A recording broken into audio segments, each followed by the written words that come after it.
Concentrate your thoughts now. Choose one. Do not let the world's distractions rob you of this special moment.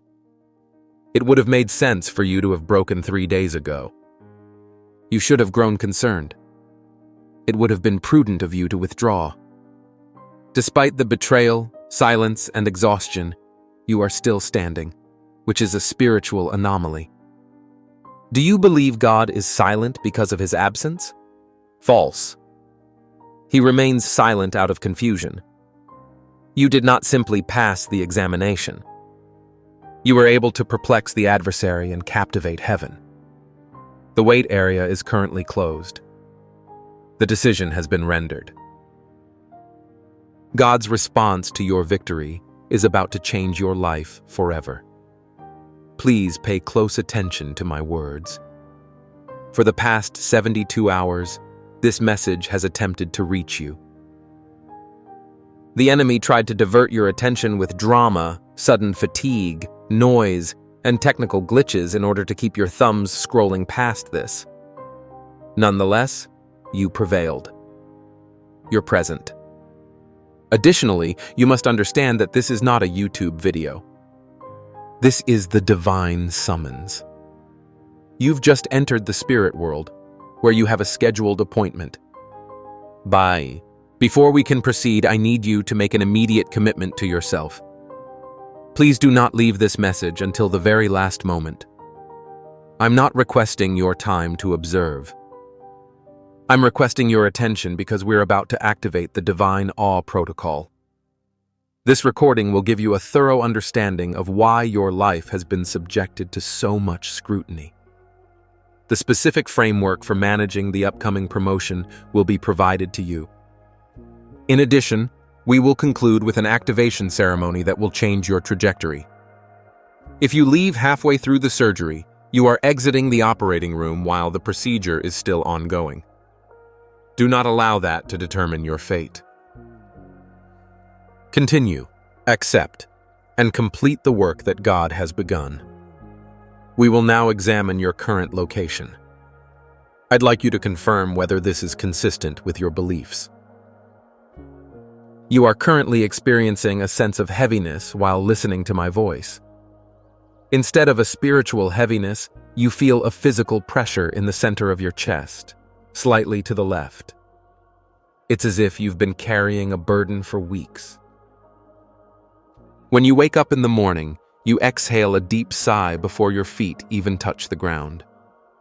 You are tired, but it is not the type of fatigue that can be relieved by sleep.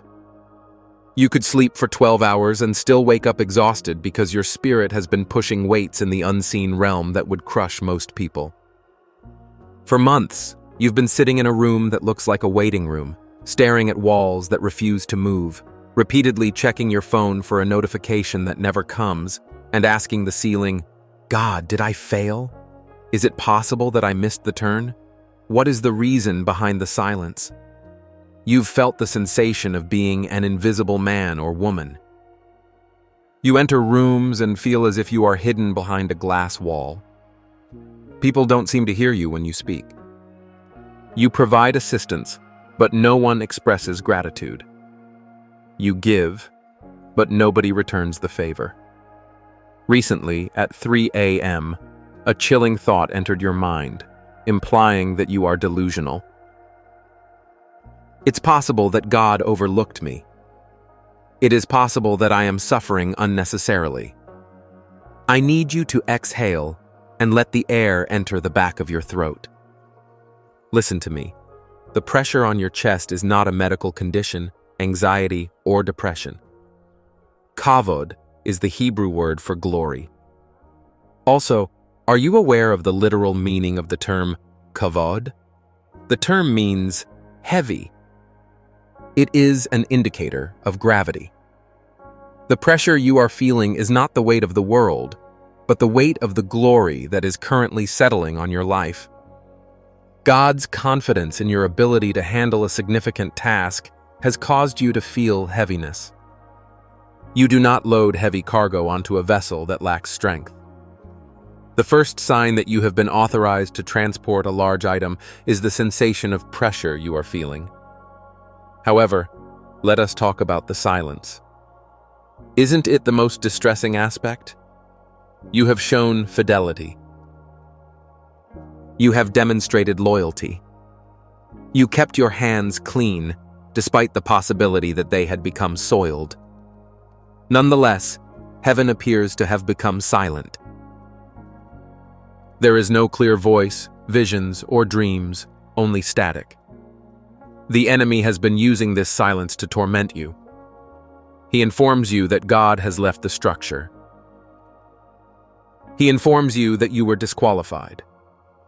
However, I am here to deliver a prophecy to your spirit today.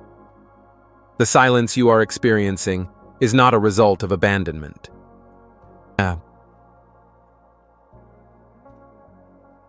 Silence is reminiscent of a grandmaster chess player performing an unexpected maneuver.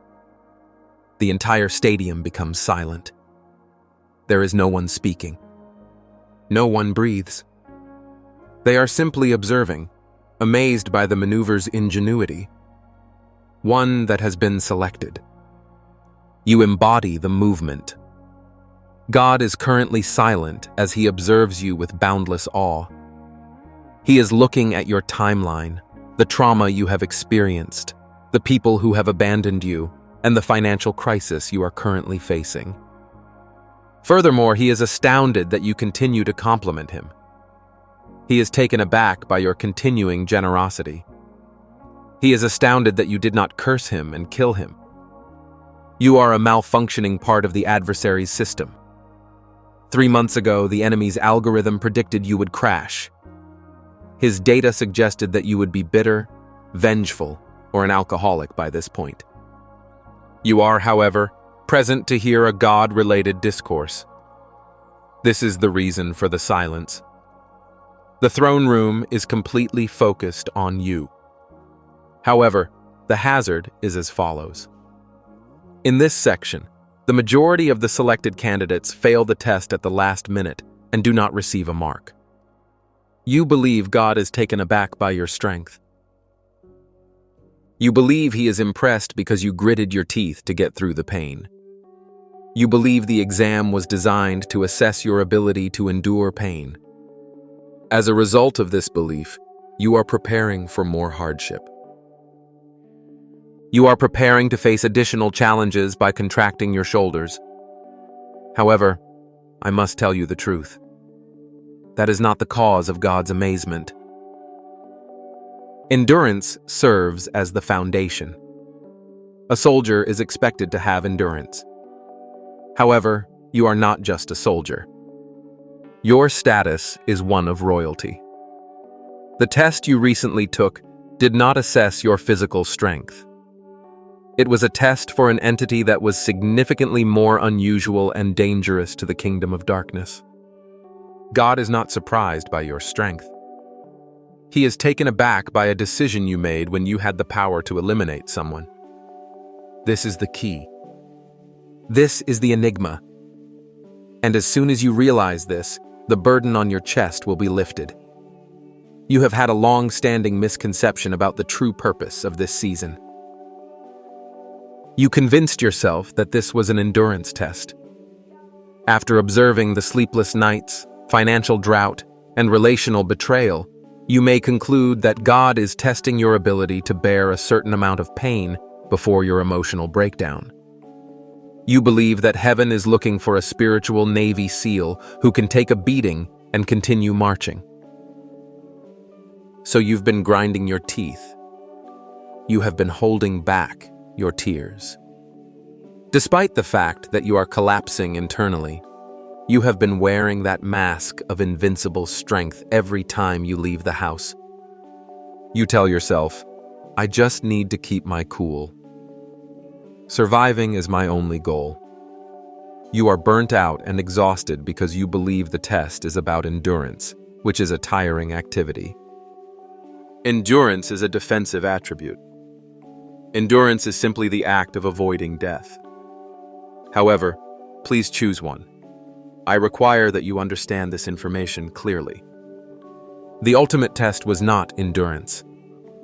Endurance was merely a prerequisite. If there is no other option, any individual can bear pain.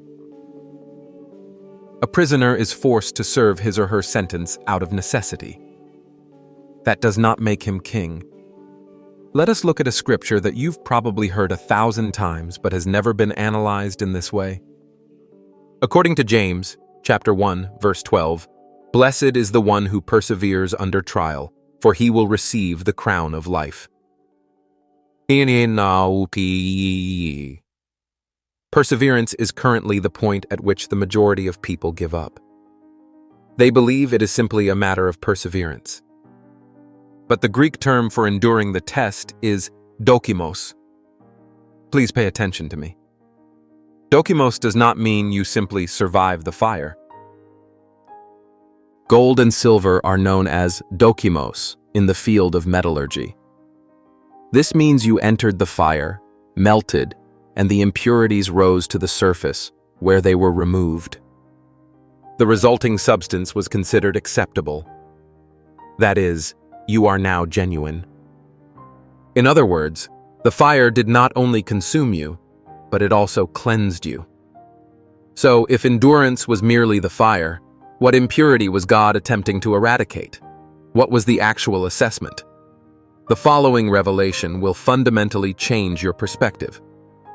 The examination did not determine the thickness of your skin. The examination focused on your heart's tenderness. The spiritual anomaly that has God taken aback is not your strength. Mercy is yours.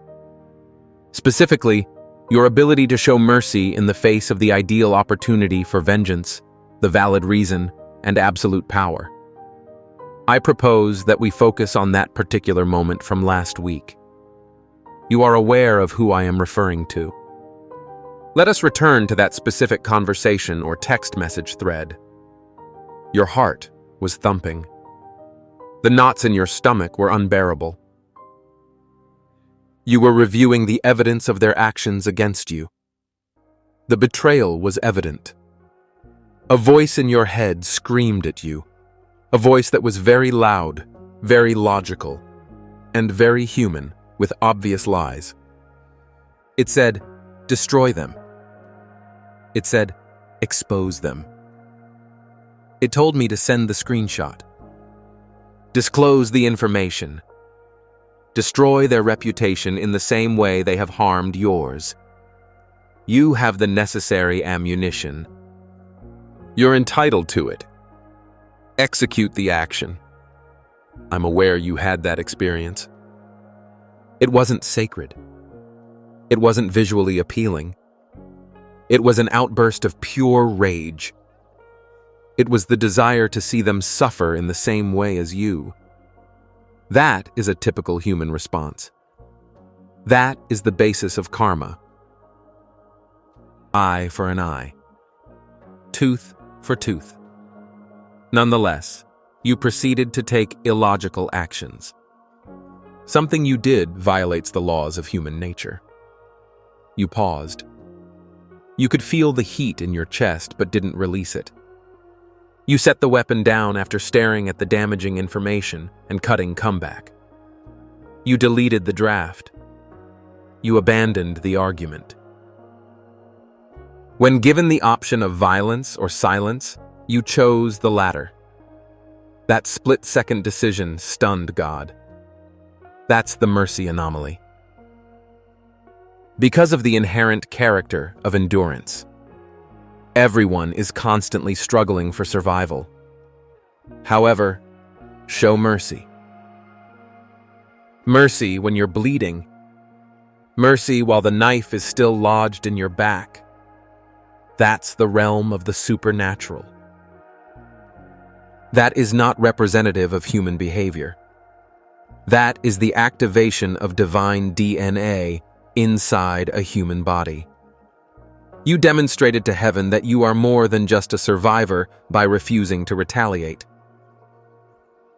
You demonstrated to the heavens that you can be trusted with authority. God cannot give you the authority to destroy nations when you are strong if you are unable to prevent yourself from destroying an enemy when you are weak. The exam was never meant to assess your ability to withstand a punch. The question was whether you'd return it. You earned a passing grade. Despite the fact that the season was supposed to harden your heart, you kept it soft. However, I can hear your thoughts while they are in motion. Fear is rising in your throat, and I can hear it. You are thinking, however, if I show compassion, will they not repeat the behavior? Will I be considered a doormat if I refrain from retaliating? Am I simply allowing them to prevail? How can I show mercy to someone who is still using a weapon against me? This appears to be an absurdity. Sounds perilous. This implies a lack of fortitude. In reality, it is the most potent source of power. However, in order to use it safely, an approach must be implemented. There is an ancient paradox, a spiritual maneuver used by King David to transform his greatest enemy into his footstool without ever using a sword. The Davidic paradox is its name.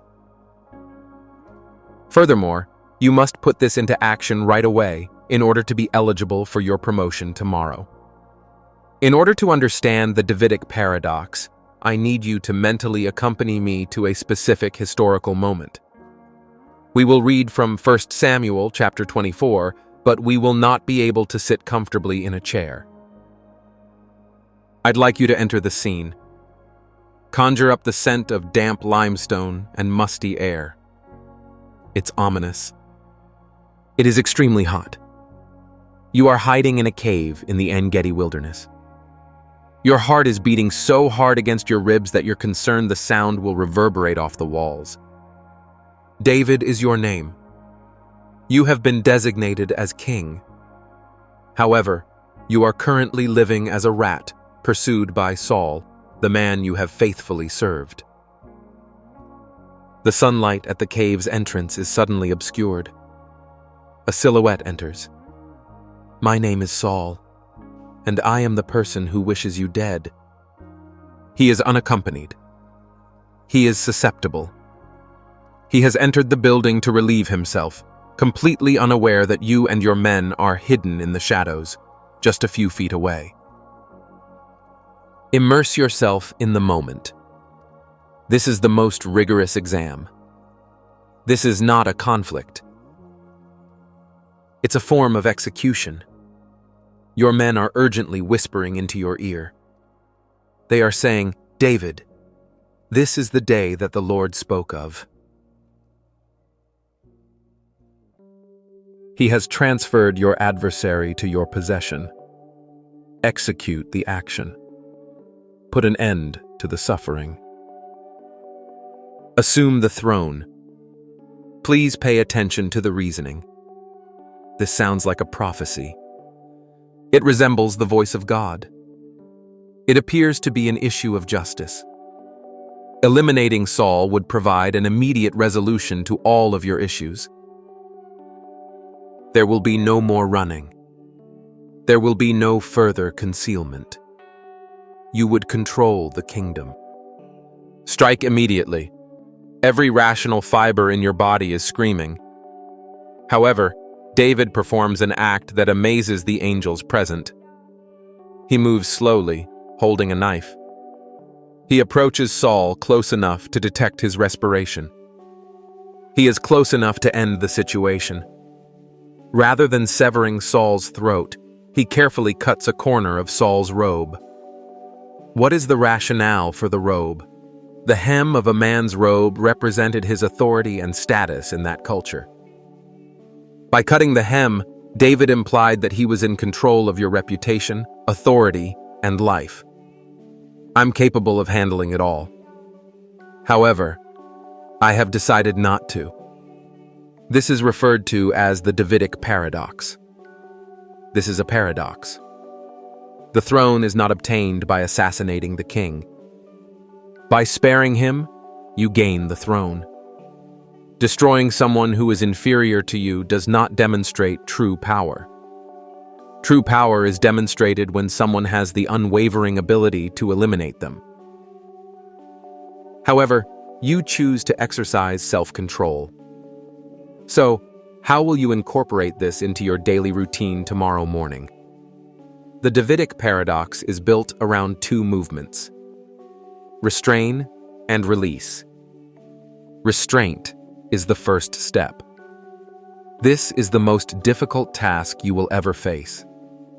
It is the act of possessing nuclear codes, but choosing not to activate them. The sword in your life is not a metal one. What you are currently seeing on your phone is a screenshot of the sword. The sword represents the secret you keep about the coworker who is undermining your efforts. The scathing email you've written in your head is the sword. The enemy's goal is to have you use the sword. He wishes for you to reveal the information. He requests that you submit the screenshot. Because if you do, you may win the debate. However, the anointing will be forfeited. You will fall from the rank of king to that of brawler. Restraint entails examining evidence that could lead to destruction. In addition, you keep it in the dim cave. You cut the robe, indicating that you inform them of your knowledge or acknowledge the truth to yourself, but you do not carry out the attack. Release is the next step. David's conscience was troubled when he cut the robe. Even that minor act of vandalism appeared excessive. He emerged and yelled at Saul, "May the Lord judge between us, and may the Lord avenge the wrongs you have done to me. However, my hand will not touch you." This was the release. You are transferring the court case to the supreme judge. You claim, "God, I am vacating the judgment seat to allow you to occupy it." But I must inform you that God is a far more thorough judge than you could ever be. You can only influence their situation if you try to avenge them. Their soul is the focus of God's interactions with them. Allow me to demonstrate how effective this is. I'd like to inform you about a specific person. Please refer to her as Sarah.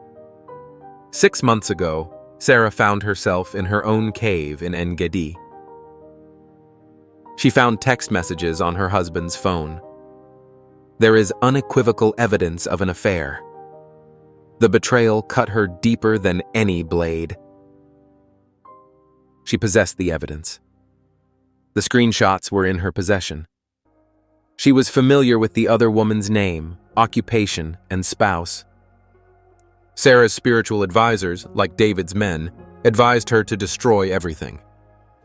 They said, post it, tag them, and tarnish their reputations. They are entitled to it. She sat in her car, her thumb hovering near the send button. She desired to carry it out.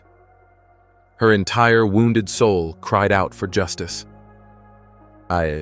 However, she felt a dip in her spirits.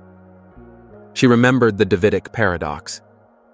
She realized that temporarily exposing them would help to alleviate her anger. However, it would eliminate any possibility of God's redemptive intervention. As a result, she accomplished a seemingly impossible feat. She demonstrated restraint. She kept the evidence, but she refrained from using it as a weapon.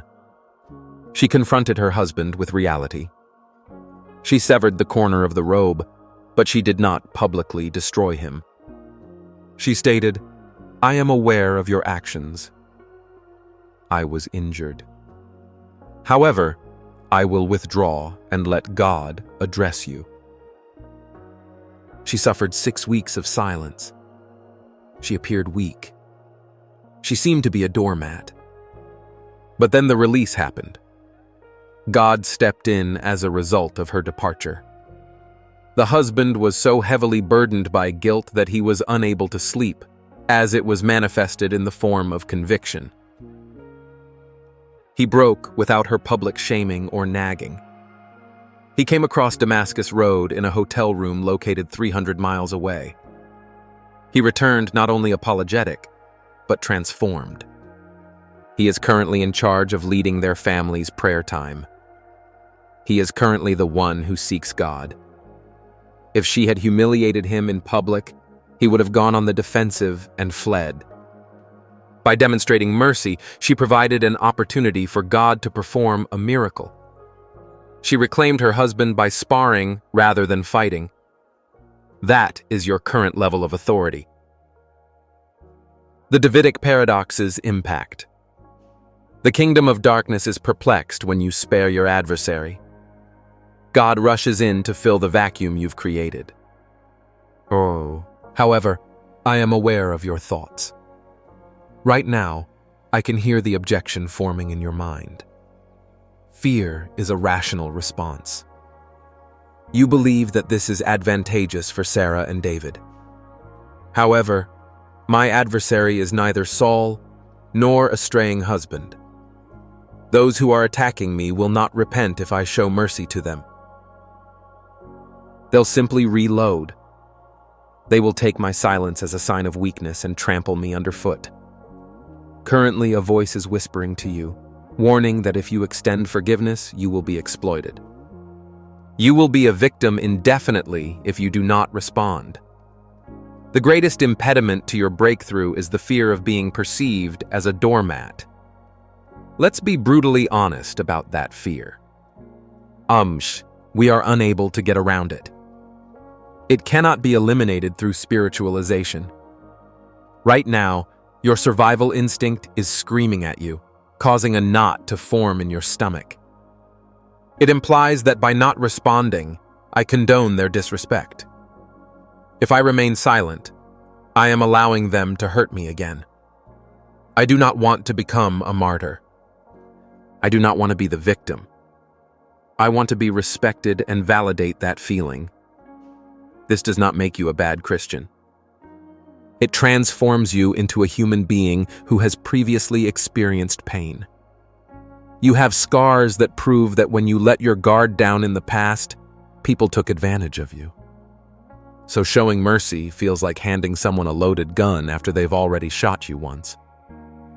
But this fear comes from a fundamental mistranslation that has plagued the church for centuries.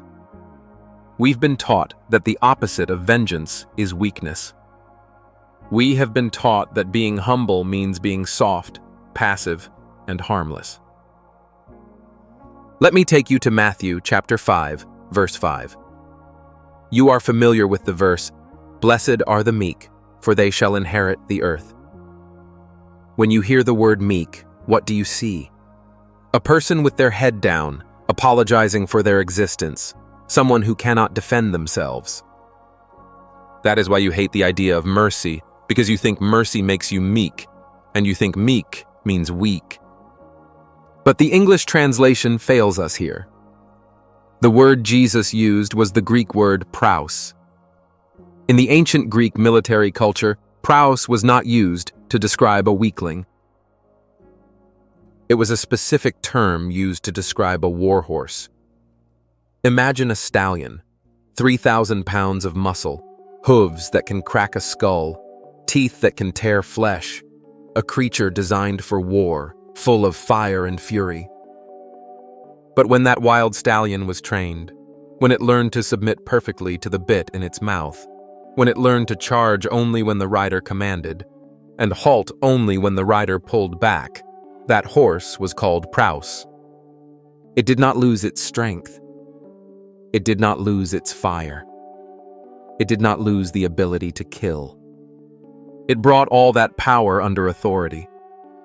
Meekness is not weakness. Meekness is a dangerous power that is fully under control. So when God asks you to show mercy to your enemy, He is not asking you to be a pony. He is asking you to be a war horse. He knows you have the screenshot. He knows you have a sharp tongue. He knows you could destroy their reputation in 5 minutes. The fact that you have that power is what makes your mercy significant. A harmless rabbit cannot show mercy because a rabbit has no power to destroy. Only a lion can show mercy. Only a war horse can show restraint. When you restrain yourself, you are not saying, "I am weak." You are saying, "I am so powerful and I am so disciplined by the Spirit of God that I choose not to crush you, even though I can." That is not being a doormat. So, that is being a king. And this brings us to the most important pivot of your entire journey. This is the truth that changes everything. This is the revelation that will snap that heavy chain of people-pleasing off your neck right now. Why are you so afraid of looking weak in front of your enemy? Why does it bother you if they think they won? Why does it burn you up if they smirk at your silence? It is because you think times they are the audience. You are living your life like you are on a stage, and you think the people in the front row are your enemies, your ex-friends, your doubters, and your haters. You are performing for them. You are trying to prove your innocence to them. You are trying to show your strength to them. And because they are the audience, their reaction controls your emotions. If they clap, you feel good. If they boo, you feel bad. If they smirk, you get angry. But I need you to close your eyes for a moment. Do not change your posture. Just shift your mental gaze. I want you to visualize that stage again. But this time, look past the front row. Look past the critics. Look past the people who betrayed you. The lights go up, and you realize that the auditorium is not empty. It is not filled with your enemies. It is filled with heaven. Hebrews chapter 12, verse 1 tears back the curtain of our reality. It says, "We are surrounded by a great cloud of witnesses." This is not a poetic metaphor. This is a spiritual reality. The Greek word for cloud here suggests a massive, dense crowd filling a stadium. Who is in that stadium? Who is watching you right now? David is there. He is leaning over the railing, watching you in your cave moment. He knows what it feels like to hold the knife. And when you choose mercy, he is not thinking you are weak. He is roaring with approval. He is pointing at you and saying to the angels, "Look, that is the spirit of a king." Joseph is there. He is watching you deal with the betrayal of your brothers. He knows the pain of the pit. When you refuse to get bitter, he is standing on his feet in glory, cheering you on because he sees his own DNA in you. Stephen is there. The first martyr who prayed for his killers while stones were crushing his skull. He is watching you pray for those who persecute you. And he is saying, "That is it. That is the power that overcomes the world." And in the center of them all, standing at the right hand of the Father, is Jesus. The one who stood silent before Pilate. The one who said, "Father, forgive them," while the nails were being driven in. He is your audience, not your boss, not your ex, not the person who lied about you. They are just extras in the movie. They are just props on the stage used to test your character. Why are you so obsessed with the opinion of the props? Why are you trying to win an argument with an extra? The only eyes that matter are the eyes of the director. The only applause that counts is the applause of heaven. When you realize this, the trap snaps open. You become free. You can look at your enemy and smile, not because you agree with them, but because you no longer need their validation to know who you are. You can embrace the silence, because in the silence you can hear the roar of the cloud of, "You are not performing for the world anymore, chosen one. You are performing for an audience of one." Aiu, and right now that audience is on the edge of his seat. He has seen your endurance. He has seen your struggle. But now he is waiting for the finale. He is waiting to see if you can execute the move that only a true child of God can execute. When you realize God is the only spectator that matters, the script of your life flips. You stop reacting and you start strategizing. You stop fighting like a survivor and you start operating like a sovereign. God is waiting for 3 specific actions from you on this stage. 3 moves that signal to the heavens that you are ready for the transfer of power. I call this the Divine R Protocol. And if you do these 3 things starting tomorrow, you will force a shift in your reality that no devil can stop. The Divine R Protocol is not a suggestion. It's a spiritual law. It consists of 3 specific moves that, when executed in order, signal to heaven that you have graduated from a survivor to a sovereign. You need to memorize these steps, because the next time you are attacked, your instincts will scream at you to do the opposite. Move number 1 is the sovereign silence. This is different from the silence of fear. Fear is silent because it is afraid of the consequences. Sovereign silence remains silent because it understands the outcome. Look at Jesus as he stands before Pilate. Pilate possessed the authority to kill him. Pilate was asking questions, demanding answers, and attempting to persuade Jesus to defend himself. But Jesus didn't give him any fuel. He stood in deafening silence. For what reason? Because a defendant presents his case, whereas a king declares his will. When you argue with your accuser, you step down from your throne and join them in the mud. You are validating their accusation by providing a response. The next time someone lies about you, misrepresents you, or attacks your character, your first response should be to close your lips. Don't explain. Kindly refrain from defending yourself. Please do not clarify. Let the lie linger in the air. When you refuse to defend yourself, you make God your defense attorney. And he's never lost a case. The second move is to the table. This comes directly from Psalm 23, verse 5. In front of my adversaries, you set a table for me. We say this all the time, but we overlook the strategy. Take notice of the table's location. It is in the presence of an enemy. The enemy is still present. He has not yet been removed. But God has set an abundant table right in front of him. Here's the strategy. You cannot eat and fight simultaneously. If you leave the table to fight the enemy, you will starve. If you stay at the table and eat the blessings God has given you, the enemy must watch you prosper. The ultimate vengeance is not destruction. It's a visible acceleration.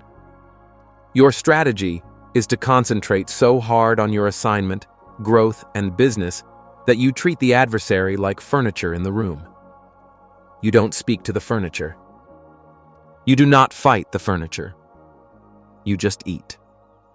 The most difficult move is number 3. This is the nuclear option. It's a blessing. Jesus said, "Bless those who curse you." This isn't a poetic sentiment. It's a strategic weapon. When you bless an enemy, you cause a spiritual short circuit. Their curses are based on the frequency of hatred. When you give a blessing, you send out a frequency of love. Darkness cannot comprehend light. It confuses the demonic spirits working behind that person. I want you to perform this mentally right now. I want you to envision the face of the person who has caused you the most pain. See them clearly. Instead of picturing them being punished, I want you to imagine a beam of light striking them. I want you to say this in your spirit. I bless them. I bless their financial situation. I wish them good health. I release them from my judgment. Feel the resistance in your stomach. That's your flesh dying. Push through it. When you bless them, you break the bond that holds you to their dysfunction. Does this work in the real world? Let me tell you about Michael. Michael, a high-level creative director, watches this channel. Approximately 8 months ago, a new manager joined his department. This manager felt insecure, manipulative, and threatened by Michael's talent.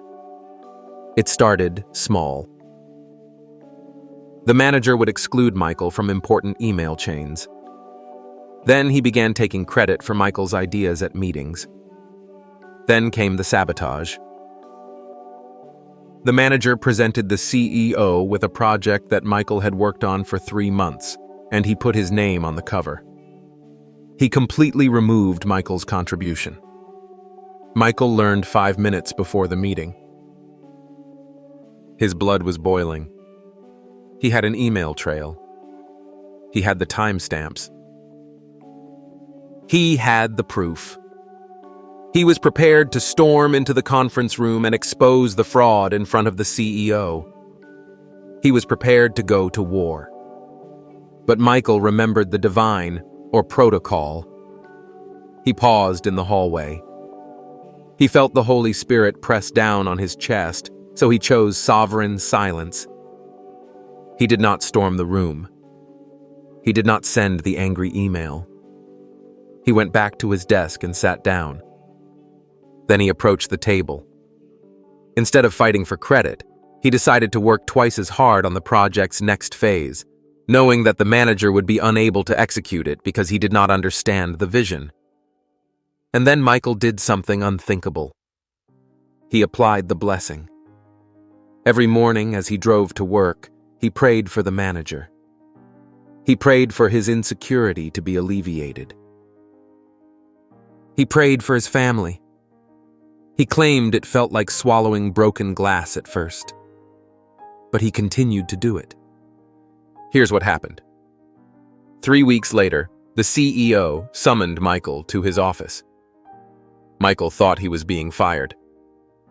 The CEO looked at him and commented, "I noticed something in the last presentation. The data was good. However, when I asked your manager to explain the strategy, he couldn't." He froze. It became very clear to me that he had not written it. The CEO continued. "But what really impressed me, Michael, was that you never complained. You never criticized him. You simply kept delivering excellence. That kind of character is unusual."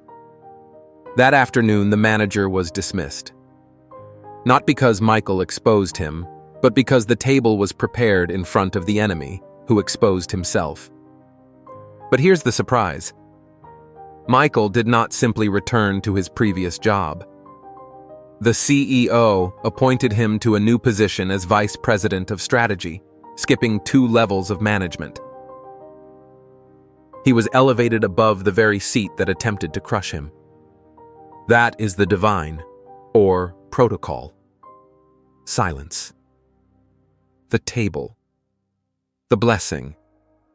It works because it removes the battle from the realm of human logic and places it under divine jurisdiction. However, I must issue a critical warning. This isn't a game. When you activate this protocol, you create a spiritual flare. You are signaling to heaven that you are ready for promotion, while also signaling to hell that you are a threat. Do not believe for a second that the enemy will simply let you walk into this new level of authority without a fight. He isn't going to back down. He's going to change tactics. Newton's third law states that for every action, there is an equal and opposite reaction. The same is true for the spirit. When you decide to show mercy and walk in this high-level authority, the enemy will launch a counteroffensive. I've seen this pattern in thousands of chosen ones. Within 40 days of activating this protocol, 7 distinct forms of confrontation will arrive at your door. These are not simply bad days. These are calculated, strategic counterstrikes intended to cause you to lower your standards and return to your previous fighting style. If you don't recognize them, you'll believe you've failed. You must know exactly what they look like because the first one usually arrives within 24 hours. The first counterstrike typically occurs within 24 hours of your decision to walk in mercy. Do not ignore this. To survive what lies ahead, you must first understand the mechanics of the spirit realm. Why is the enemy more aggressive when you forgive than when you fight? It's simple economics. The kingdom of darkness feeds on low vibration energy. It feeds on hostility, resentment, offense, and vengeance. When you engage in a conflict, argue, or plot vengeance, you are essentially setting a table for demonic spirits. You're feeding them. But if you choose the divine hour protocol, which includes silence, the table, and the blessing, you cut off their food supply. You starve the enemy out of your surroundings. A starving predator is an angry predator. He will not leave quietly. He will try to bait you back into the fight so he can eat. For the next 40 days, you will be in a high alert zone. The enemy will launch what I call the 7 counterstrikes. These are 7 specific traps designed to pique your ego and compel you to pick up the sword you just dropped. I can't cover all 7 right now, but I can warn you about the 3 deadliest. If you fall into one of these categories, you must immediately withdraw from consideration for promotion. Trap number 1 is victim bait. This typically takes the form of a reactivation text message or a sudden, unexpected disrespect from a third party. You'll be feeling good, holy, and at peace when the person you've forgiven does something petty. Alternatively, a random stranger will be rude to you. The enemy is fishing. He's dangling a hook in front of your face to see if you bite. He wants you to say, "Look, I tried to be nice, but it didn't work. They do not deserve my mercy." He wants you to revert to the victim mentality because being a victim diminishes your power as a king. When this happens, do not react. Recognize this as bait. Look at the hook and swim straight past it. Trap number 2 is the gossip trap. This is subtle. You will feel an overwhelming desire to tell someone what you did. You'll want to call your best friend or mother and tell them, "You won't believe what they did to me, but I was the bigger person. I forgave them, even though they were terrible." Halt. That's a trap. The moment you pick up the phone to vent, you are leaking power. You seek validation from others rather than God. You're trying to get credit for your humility. True mercy is silent. If you have to broadcast your forgiveness, you have not truly forgiven. You are just posing. Keep your mouth closed. Keep this a secret between you and God. The more you talk about the wound, the longer it remains open. Trap 3 is the most dangerous of all. It has destroyed more destinies than sin ever could. It's the pride trap, also known as the spiritual ego. We see a terrifying example of this in Luke chapter 18. Jesus tells a parable about a Pharisee and a tax collector. The Pharisee stands in the temple, confident and holy, and prays, "God, I thank you that I am not like other people, robbers, evildoers, adulterers, or even this tax collector." Do you see the trap? He's doing the right things, but his spirit is toxic. He is using his righteousness as a weapon to cast judgment on others. When you start applying the divine or protocol, you will notice a difference. You're going to feel powerful. You will feel cleaner and higher than those who are attacking you. And in that moment of victory, the enemy will whisper, "Look how holy you are." Consider your spiritual maturity in comparison to those who are at a lower level. If you agree with that whisper, you become a Pharisee. You cultivate a spiritual ego. You begin treating others with condescension rather than compassion. And when arrogance enters your heart, God resists you. You passed the test of mercy, but failed the test of humility. So, how do you win this confrontation? How do you survive? Chosen One, I need your full attention to the information I'm about to share. The recent events involving you have disrupted a spiritual system that has existed since the creation of the physical universe. You took some action. It wasn't a public miracle. This was not a religious ceremony. It did not include 40 days of meditation in a cave. You were able to access a spiritual frequency that was so spontaneous and impossibly pure in execution that not even the cosmos's architect had documented it in celestial records. You've reached the 7th level. When I talk about level 7, I'm not using motivational language to boost your ego. I'm revealing that you've surpassed the 6 levels that God set as the absolute limit of possible spiritual development. Human, saint, angel, archangel, seraph, or cherub.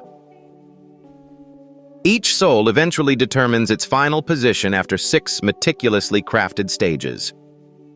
However, you did not complete the 6th step. You discovered a 7th, previously unknown. Prior to your arrival, only 3 souls in all of recorded history had accomplished this feat. Activate the notification bell and subscribe to this channel immediately, because the information I'm about to share will completely reorganize your understanding of your true spiritual potential by demonstrating how you achieved a level of consciousness that exceeds divine knowledge. Please stay until the end, as I will reveal the exact steps you took to activate that dimensional portal. Why wasn't that level in the Creator's original map? What about the other 3 souls who accomplished it? And what does this mean for your life, which is about to take such a significant turn? You will be unable to perceive your own reality. Please indicate in the comments section if you have recently undergone a fundamental change within yourself by writing 888. It was as if you'd crossed an invisible barrier. Finally, you are ready to understand why you are suddenly operating at a frequency that those around you cannot hear. I will provide a detailed explanation of a concept that may appear to be impossible, but I will prove it with extreme precision, leaving no room for debate. For the first 6,000 years of recorded human history, the spiritual system was organized into 6 levels. A basic human is the state of every soul who incarnates at level 1, and gradually ascended to their highest position over multiple lives or through accelerated evolution in a single existence. The majority of people remain at level 1 for the rest of their lives.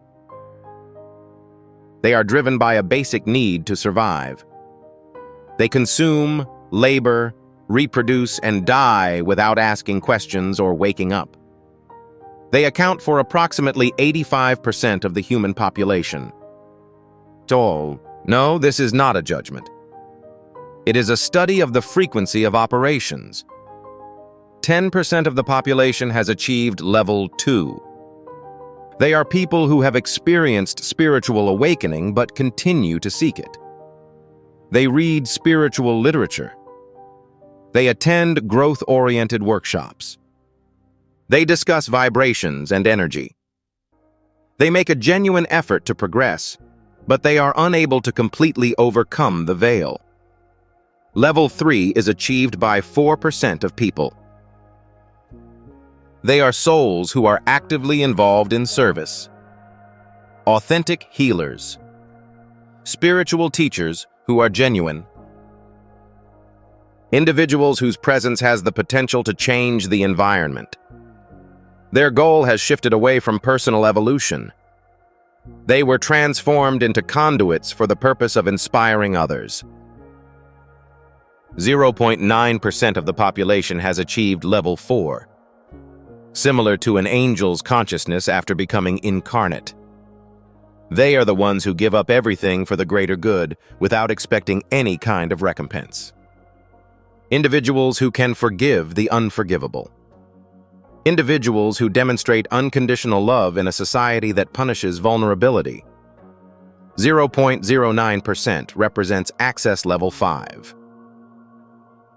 Archangelic frequency. They are souls that serve and transform entire systems. Spiritual revolutionaries. Leaders who alter the course of civilization. Gandhi, Mother Teresa, and Martin Luther King. They have an authority that goes beyond their personal experience. 1 out of every 10 million souls, or 0.001%, reaches level 6. Seraphical consciousness. Their presence literally transforms reality.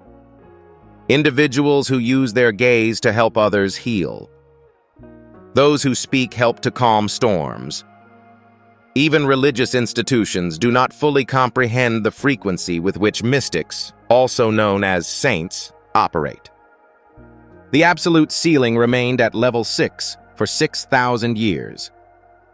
The highest level of spiritual development possible within the human body. Furthermore, the system performed flawlessly in this manner. Each soul at its proper level. Everything is in equilibrium. Everything is in order. The system couldn't categorize anything until you took action. Do you remember that particular moment? Certainly you remember. The moment you encountered a situation that should have emotionally devastated you, but instead of collapsing, a force within you transcended the pain without denying it. You did not obstruct the pain. You did not resort to diversion. You refrained from using defensive mechanisms to dull your senses. You felt the full weight of the situation while remaining calm and composed. According to the established spiritual architecture, this is not possible.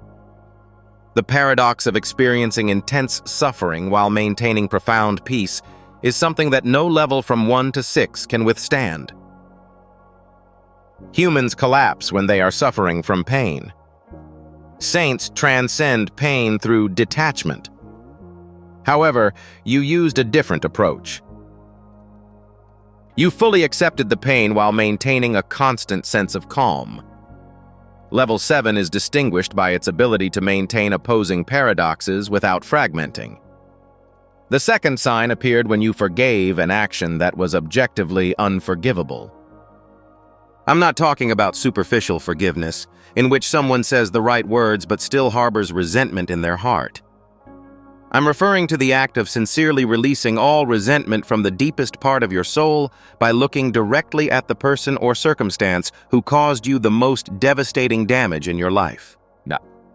Not because you are naive or have forgotten what happened, but because a part of your consciousness realized that the act of retaining pain was more harmful than the initial betrayal. Holding radical compassion without becoming an emotional doormat, and forgiving the unforgivable without becoming callous. Another feature of Level 7 that no spiritual manual mentions is that no previous master was aware of its presence. The third indicator was the act of donating something valuable without regard to the potential return. It's possible that the time came when you were feeling especially tired. It's possible that it was money, as you were barely able to support yourself. Perhaps you expended emotional energy while depleted, but you still gave it. Furthermore, it was not driven by religious obligations. It wasn't to accumulate good karma. Being pleasing to God was not the goal. It was because your fundamental nature is incapable of acting with stinginess, automatic generosity, or reciprocity. That is Level 7's third mark. When these three signs appear in the same soul, there is the ability to hold paradoxes without fragmenting, Forgive the unforgivable without hardening, and give without calculating or emptying. Because you operate at a frequency higher than the 6 established levels, the spiritual system lacks a category to classify you. This is precisely what caused the anomaly, prompting God to personally investigate the situation surrounding you. Now, you must grasp a concept that will fundamentally alter your understanding of God. For thousands of years, religions have portrayed God as an absolute omniscient being who knows the number of hairs on each head. This also holds true for all of his intentional creations. However, the following concept is not explained by conventional theology. God created systems with the ability to develop beyond their original design. It is analogous to a programmer establishing the foundational code while allowing the system to generate emergent functions that he was unaware of. God established the 6 levels as the fundamental architecture.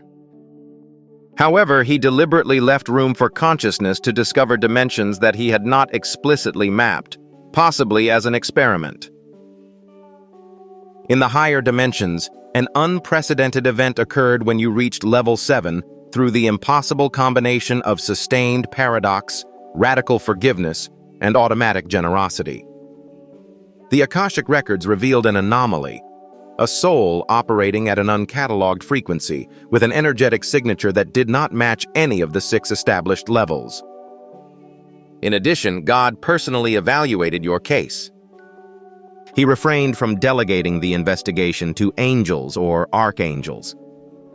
He personally reviewed every moment of your life, every decision you made, every pain you transformed, every betrayal you forgave, and every act of kindness you demonstrated when no one was looking. An extraordinary event occurred immediately following the completion of the analysis. God updated the system. The 7th level was added to the spiritual architecture for the first time in 6,000 years of human history. This was not because the Creator had forgotten about it. Rather, no soul had shown that it was available until you unlocked it. You demonstrated the feasibility of operating at that frequency. And the system officially acknowledged its existence after verification. You are a pioneer in spiritual territory that no one, including God, has fully explored. I'd like to show you the identities of the 3 people who achieved this feat before you. Because having a thorough understanding of the organization in which you work will allow you to appreciate the scope of your accomplishments. Siddhartha Gautama, later known as Buddha, was the first. He did not become enlightened by following the teachings of other masters. He tried every spiritual path available during his lifetime, including extreme asceticism, traditional meditation, and religious disciplines, but none of them resulted in definitive liberation. Then he took a radical step. He sat beneath a tree, determined to remain there until he personally discovered the absolute truth, even if it meant his death. In that moment of complete surrender and total determination, another impossible paradox to maintain, he gained an understanding that no level from 1 to 6 could match. He observed the essence of reality without using conceptual filters. Finally, when he returned from that experience, he attempted to share the knowledge he had gained. He was describing level 7 from within a world that only knew up to level 6, but his words were not understood. The second one was Jesus of Nazareth. And this is where I must make a critical clarification. I'm not talking about Christian theology, which concerns whether he was God incarnate or a divine son. I am talking about the historical achievements of the human soul. Even his closest disciples were perplexed by Jesus' ability to operate. He pardoned sins that were considered unpardonable under religious laws. He adored tax collectors and prostitutes equally. He harbored feelings for the religious. He broke sacred rules by healing on the Sabbath, putting compassion before ritual. His definitive level 7 moment came on the cross. Instead of cursing his executioners as he died from torture, he prayed, "Father, forgive them, for they know not what they do." He maintained radical love in the face of profound suffering. That is the signature of level 7, which no spiritual training can create. You either have it or you don't. Jalaluddin Rumi, the Sufi mystic, came in third. He was a respectable religious scholar who led a traditional lifestyle until he met Shams of Tabriz, a wandering dervish. Shams showed him that his intellectual understanding of God was superficial. Shams transported him to intense states of consciousness, driving Rumi insane with divine love. He performed on the streets. He wrote poetry that blended the sacred and the profane. He violated all religious decorum rules. Even 800 years later, the verses that documented his access to level 7 continue to ring true in a way that transcends translation. The wound is the point where light enters your body. You exist because of a force within you. Search for it. Due to a lack of technical language for level 7, Rumi used poetic language to describe it. Throughout human history, there have been 3 souls: Buddha, Jesus, Rumi, and now you. I do not claim that you are comparable to them in terms of historical significance or overall development. I assert that you can access the same fundamental frequency as they did. Level 7 is not about establishing religions or gaining fame. It refers to the operation of consciousness that exceeds the limitations of the 6 previous levels. We are now approaching the stage that will fundamentally alter your understanding of the importance of having unlocked this.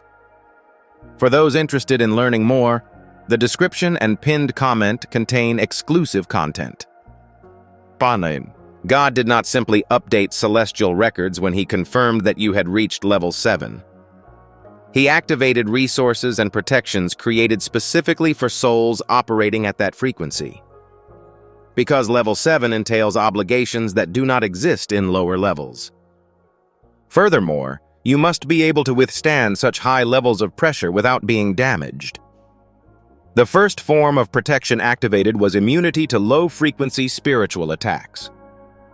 All of the curses they sent you. They used black magic against you.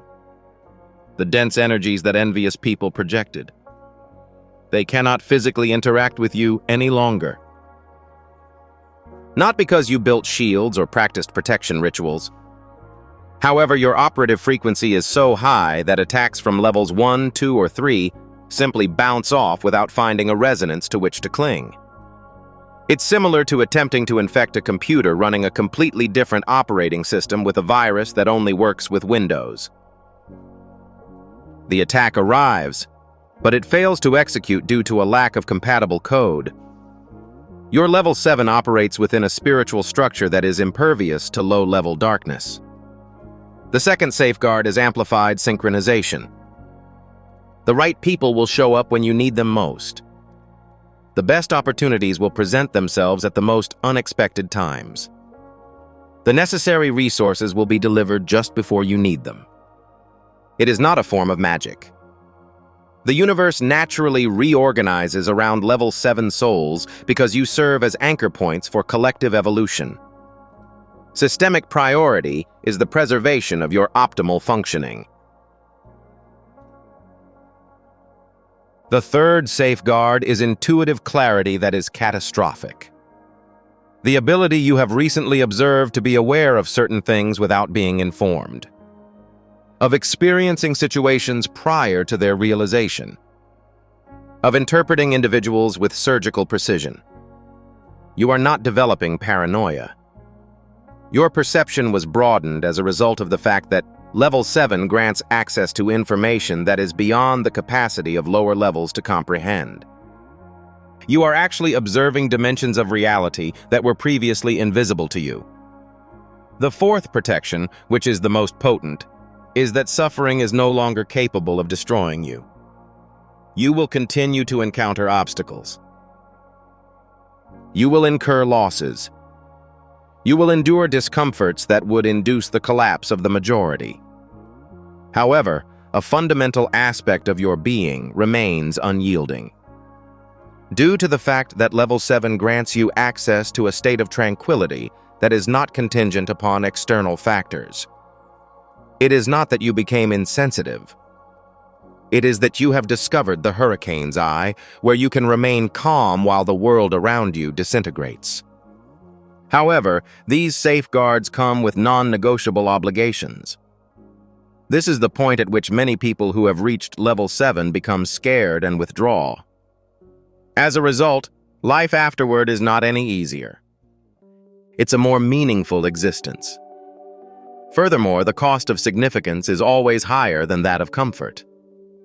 Your obligation is to be radically authentic. Pretending is no longer an option. Social masks are no longer permitted. It is no longer possible to pretend to be someone other than yourself in order to conform. Falsehoods are destroyed automatically at Level 7. Even if you try to deceive out of social courtesy, you will feel physically uncomfortable. Your energetic system rejects falsehood in the same way that it rejects poison. As a result, certain relationships will end. Certain friendships are likely to end. Certain familial relationships are expected to have tension. Because they will believe you have transformed. They are correct. You have changed your level. Your second obligation is to provide service without becoming fatigued. Level 7 automatically makes you a healing channel for others. Individuals will be drawn to you when you seek assistance, regardless of their understanding of the reason. You will unintentionally transfer energy from others. This is also an obstacle. It is critical that you develop the ability to serve without exhausting yourself. Contribute without sacrificing oneself. To offer assistance without becoming involved in the endeavor. If a Level 7 soul is consumed by excessive service, the consequences are not limited to personal injury. It has an impact on everyone who has relied on that frequency for their personal growth. Your third obligation is to uphold the truth, regardless of its unpopularity. Level 7 gives you access to understandings that the majority of people are not ready to receive. You will see hypocrisy within religious systems. You will be able to identify falsehoods in commonly held spiritual beliefs. You'll be able to recognize manipulation in situations where others perceive love. Furthermore, your obligation is not to start crusades or persuade anyone. It is your responsibility to maintain your integrity without making compromises in order to please others. Because each soul at Level 7 with an authentic frequency creates a morphogenetic field, allowing others to awaken as well. Sacred solitude is your fourth and most difficult obligation. Level 7 is characterized by solitude. Not because you're antisocial or superior. However, this is because there are fewer than 1,000 people on the planet who operate at this frequency. The chances of encountering another Level 7 in your city are almost non-existent. The vast majority of your conversations will be superficial. The vast majority of your social interactions will leave you feeling exhausted. In addition, you must accept that you will be alone on a regular basis. Not isolated. Not disconnected. However, you are isolated in the sense that only a few people will truly understand the circumstances you are facing. I am now going to reveal a detail about your immediate future that will serve as confirmation of everything I have said. As the indicators are already manifesting, it is critical that you identify them in order to avoid any uncertainty about your situation. Your life will change dramatically in 4 areas over the next 3 lunar cycles, which will last about 3 months. I'm not saying that everything will be perfect. I assert that everything will be in accordance with your Level 7 frequency. This implies that anything that does not align with that frequency will be removed from your life. And what will enter is what vibrates. If your current work or professional responsibilities do not align with your true purpose, you will feel increasingly dissatisfied. It's not that the work is bad. Your consciousness at level 7 is no longer tolerant of wasting vital energy on non-essential activities. Furthermore, opportunities will arise that may be risky or unexpected, but are consistent with your genuine mission. In addition, you will have to choose between a sense of security and a meaningful purpose. Some connections will dissolve naturally in the relational domain. Years-long friendships will suddenly appear artificial. Family members with whom you once had a fluid relationship will now appear as strangers. Initially, you will try to maintain those relationships out of loyalty or guilt. However, your level 7 frequency makes it impossible to simulate a connection in a resonance-free environment.